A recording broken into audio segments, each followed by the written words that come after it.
કેટલાક અસામાજિક તત્વોએ મારામારીનો બનાવ બન્યો હતો. હથિયારો બેઝબોલ સાથે એક ફ્લેટ ઉપર ઘસી આવ્યા હતા. બનાવ શું હતો, કયા કારણોસર બનાવ બન્યો છે, પોલીસ ફરિયાદ શું દાખલ કરવું? ગઈકાલે સોલા પોલીસ સ્ટેશનની અંદર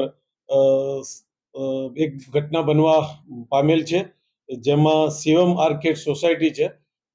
તેના જે ચેરમેન હતા આ કામના ફરિયાદી છે વિષ્ણુભાઈ છગનભાઈ પટેલ, એઓ સોસાયટીને નીચે હાજર હતા અને એક અજાણ્યા ઈસમો ત્યાંથી નીકળતા તેમની પૂછપરછ કરતા તેઓ કોઈ પણ જાતના જવાબ આપ્યા વગર ત્યાંથી જતા રહેલા.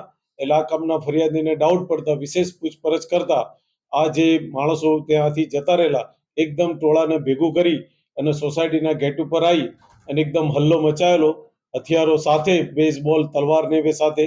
તેમાં આ સોસાયટીના એક રહીશને તલવાર મારવા જતા તે ખસી ગયેલા અને તલવારના ઘા દરવાજા